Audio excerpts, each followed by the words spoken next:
झवेर भाई पटेल। करमसद गांव के इस बहादुर देशभक्त किसान और उनकी पत्नी डाट बाई के 5 बेटों और 1 बेटी में से चौथे पुत्र थे वल्लभ भाई। बालक वल्लभ ने करमसद के बाद नडियाद से अपनी हाई स्कूल की शिक्षा पूरी की। फिर 13 साल की उम्र में उनकी शादी भी हो गई, छोटी सी झवेर बाई से। 2 बच्चों, बेटी मणिबेन और बेटे डाया भाई को जन्म देने के बाद झवेर बाई असमय ही चल बसी। सदी बदलने और 20वीं सदी आने पर उनका जीवन भी एक चमत्कार की तरह बदला। लीडर का इम्तिहान पास करके वो वकालत करने लगे, पहले गोधरा, फिर आणंद और उसके बाद अहमदाबाद में। मगर जल्द ही वकालत छोड़कर वो बैरिस्टर बनने की इच्छा से इंग्लैंड चले गए। लंदन में बैरिस्ट्री में अव्वल आने और वजीफा जीतने वाले वो अनोखे भारतीय थे। अब तो अहमदाबाद की वरिष्ठ अदालत में बैरिस्टर पटेल की जिरह और जीतों की धूम मच गई।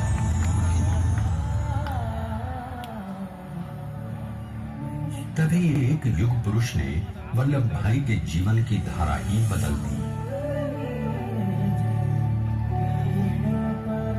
दक्षिण अफ्रीका में सत्याग्रह के अहिंसक अस्त्र से गोरे शासकों को सबक सिखाकर भारत वापस आए बैरिस्टर मोहनदास करमचंद गांधी से मिलकर वल्लभ भाई ने अपने कुछ वर्षों से सीखे विदेशी व्यवहार और संस्कार हमेशा के लिए त्याग दिए और अब वो अपने खेड़ा के किसानों को हक दिलाने के लिए बापू के साथ आंदोलन में कूद पड़े।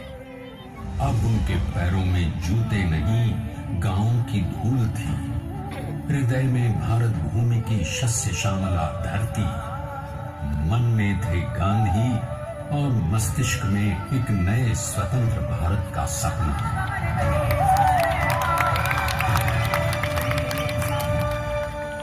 तभी बारडोली के मजबूर मजलूम किसानों की यातना का समाचार उनके पास पहुंचा। तुरंत वल्लभ भाई वहां पहुंचे और यूं शुरू हुआ भारत का सबसे बड़ा और सफल किसान आंदोलन बारडोली। वल्लभ भाई ने बारडोली के 87,000 किसानों को ऐसा अटल, अडिग, अचल मनोबल दिया कि अंग्रेजी सरकार हिल गई और 1 बरस के बाद उनका लगान माफ कर दिया गया। अब तो पूरे देश में लोग वल्लभ भाई के नाम की कस्में खाने लगे। स्वयं महात्मा गांधी ने कहा, अब वल्लभ भाई मेरे शिष्य या साथी नहीं, सारे देश के सरदार हैं और देश को मिल गया एक अनोखा असरदार सरदार।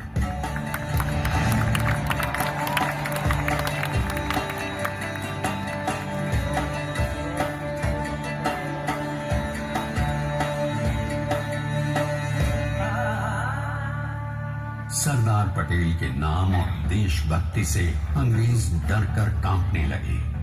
1930 के नमक सत्याग्रह और दांडी कूच में वो बापू से भी पहले गिरफ्तार किए गए।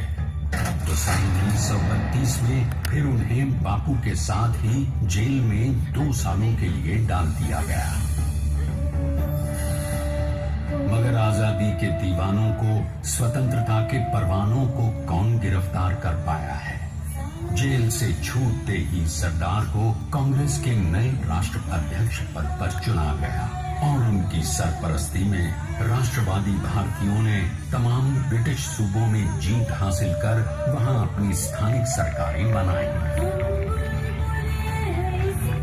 किंतु सरदार का सपना केवल सरकार बनाना नहीं था, उनका स्वप्न तो था एक ऐसे नए भारत का जहां हर रंग, हर रूप, हर जात, मजहब, तबके का हिंदुस्तानी एक साथ मिलकर एक ऐसा नया भारत बना सके जहां पूर्ण स्वराज के साथ सारे समाज को गरीबी, अशिक्षा, छुआछूत से भी आजादी मिल जाए। इसकी पहली रणनीति थी भारत को अंग्रेजों की गुलामी से आजादी। ताकि भारत के लोगों की अपनी सरकार सबके साथ और सबके विकास के लिए काम कर सके। बापू की अगुवाई में अब देश ने अंग्रेजों को अंतिम चेतावनी दे दी, करेंगे या मरेंगे, क्विट इंडिया, अंग्रेजों भारत छोड़ो। बस फिर क्या था, संघर्ष की रणभेरी बजी। 3 सालों के लिए सरदार पटेल को भी सत्याग्रही नेताओं के साथ जेल में ठूंस दिया गया। 2 सालों के बाद अंग्रेजों को बापू के सभी शिष्यों और साथियों को छोड़ना पड़ा।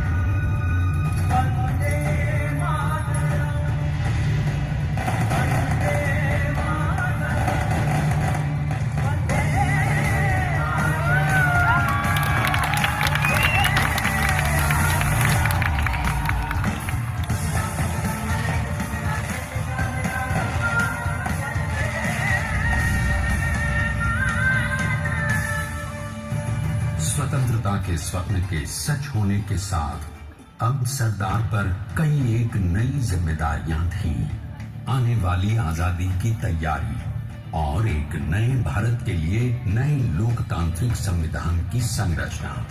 जैसा उनके साथी ने खुद कहा था, सरदार ने ही 6वीं हथौड़ी लेकर एक नए भारत को उकेरा है।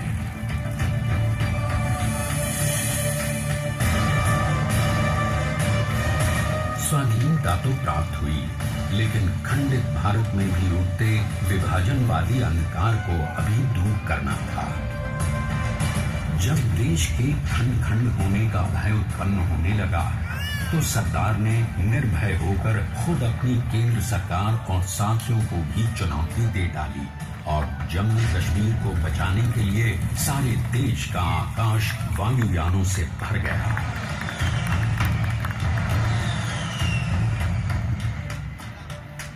और फिर हैदराबाद और जूनागढ़ के भारत में विलयीकरण को पाकिस्तान से चुनौती मिली। सरदार चाहते थे कि देश की 1 इंच धरती अब और विभाजित नहीं होनी चाहिए। नए भारत को एक करने के लिए समझा बुझाकर मनाकर 565 रियासतों को सरदार ने अपनी सूझबूझ सदाशयता संबल से एक नए स्वतंत्र भारत का अभिन्न अंग बना लिया। हमारे इतिहास में अखंड भारत के पुरुषार्थ का ये एक महानतम अध्याय है। जैसा उन्होंने स्वयं कहा था, हमें नए धागों को पुराने ताने बाने में ऐसे पिरोना है कि एक दूसरे में गुंथ जाएं और बेहतरीन बनावट वाला एक नया भारत उभर कर सामने आ सके। अंततः अपने वज्र दृढ़ संकल्प से एक नया विराट विशाल एक भारत श्रेष्ठ भारत बनाकर दिखा ही दिया सरदार ने। संसार के सबसे बड़े प्रजातंत्र के शिल्पी को प्रणाम करने के लिए देश ने बनाया है ये समर्थ स्मारक। स्वाधीन भारत को समर्थ भारत में बदलने वाले सरदार पटेल को समर्पित प्रेरणातीर्थ भी है। प्रधानमंत्री श्री नरेंद्र मोदी के नेतृत्व में बनी विश्व की इस विशालतम प्रतिमा के सामने आकर सारी दुनिया जैसे स्वयं ही नतमस्तक हो जाती है।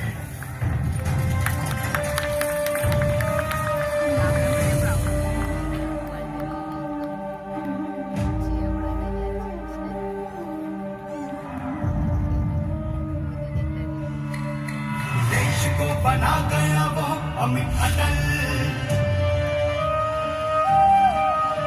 हरा सका उसे न कोई शत्रुदल।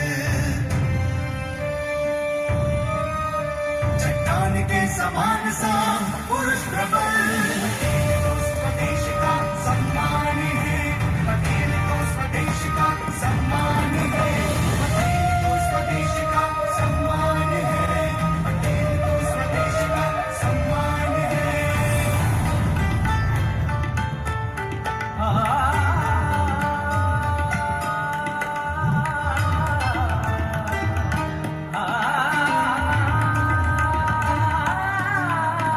ऊंचाइयां आकाश को